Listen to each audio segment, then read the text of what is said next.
एक और राज की बात बता दीजिए। आजकल हम देखते हैं राहुल गांधी को। देखिए, मैं राज की बात तो कोई बताता ही नहीं हूँ, क्योंकि चुनाव जब आप लड़ाते हैं तो पर्दे के पीछे की कोई बात तो बता ही नहीं सकते हैं, लेकिन हाँ जितना हो मैं सके। पर्दे के सामने की बात कर लेता हूँ। राहुल गांधी आजकल पर्दे पर नजर आते हैं, कभी बीड़ी वर्कर के साथ बीड़ी बनाते हुए, कभी वो किसान के साथ फसल रोपते हुए, कभी हम उनको देखते हैं मैकेनिक के साथ, कभी देखते हैं ट्रक ड्राइवर के साथ, और ये बड़े अच्छे वीडियोस बनते हैं। तो इलेक्शन में इन चीजों का फायदा होता है? कोई फायदा नहीं होगा। देखिए,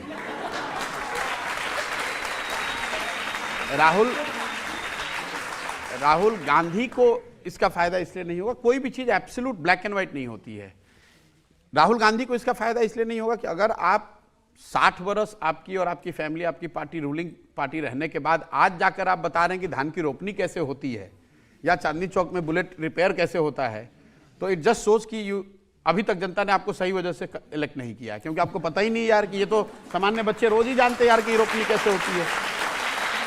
मतलब आप ट्रक ड्राइवर की जिंदगी को बताना चाहते हैं, आप खुद सीखना चाहते हो, वो तो एक बात हो सकती है, और आप जनता को ये बता रहे हैं कि मैं 50 साल की उम्र तक मैं जानता ही नहीं हूं कि ट्रक ड्राइवर कैसे, उनकी जिंदगी क्या होती है। भाई मैं तो समझता हूं कि जो भी सामान्य राजनीतिक कार्यकर्ता है, नीचे से उठ के आया है, उसको मालूम है कि खेती करने वाले लोग की जिंदगी क्या होती है, धान की रोपनी कैसे होती है, ट्रक ड्राइवर्स की जिंदगी कैसे होती है। इसको जब ड्रामेटाइज आप करते हो, आपको वीडियो व्यू मिलेंगे, लेकिन वोट पर कोई बहुत असर नहीं पड़ेगा।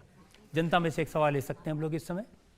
सर, मेरा सवाल आपसे ये है कि आप कांग्रेस के साथ काम कर चुके हैं, तो राहुल गांधी, प्रियंका गांधी और सोनिया गांधी, इन तीनों में से सबसे ज़्यादा नेचुरल लीडर कौन लगता है आपको?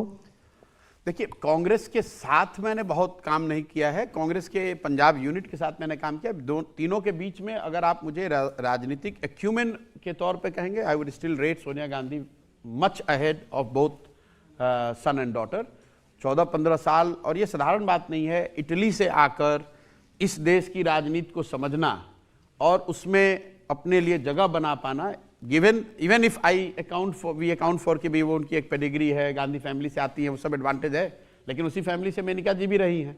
तो गिवन ऑल दैट, इसमें कोई आपको बहुत विशेषज्ञ बनने की जरूरत नहीं। आपको मालूम है कि between 3 of them Sonia Gandhi has the best political acumen and experience, understanding. Prashant ji, उनका अनुभव है और पब्लिक कॉन्डक्ट बहुत डिग्निफाइड रहा है सोनिया गांधी का, पिछले कई साल में हमने देखा है, लेकिन उनका स्वास्थ्य उनका साथ नहीं दे रहा है। अब वो चाहती हैं कि राहुल गांधी सामने आए, लेकिन क्या आपको लगता है कि राहुल गांधी कभी सरकार बना पाएंगे? देखिए, जितनी ये पार्टियां हैं जहां लिटरली फैमिली रन डायनेस्टी, मतलब लेगेसी को पास करने की कोशिश की जा सकती है, अगर आप देखेंगे उठाकर तो आपको पता चलेगा कि पार्टी की लेगेसी पास करना तो रिलेटिवली आसान है, और फिर जनता ये देखने लगती है यार ये तो पहले लालू जी थे, अब तेजस्वी हो गए, पहले मुलायम सिंह थे, अब अखिलेश हो गए। पार्टी का लीडर होना वो आसान काम है, वो आपकी दुकान है, आप बैठ जाओ जाके, पिताजी हट गए आप बैठ गए। लेकिन इसका मतलब ये नहीं कि उत्तर प्रदेश की जनता ने अखिलेश को लीडर मान लिया है। मुलायम सिंह जी के हटने के बाद अखिलेश यादव उत्तर प्रदेश 2014 के बाद कभी जीत नहीं पाए हैं।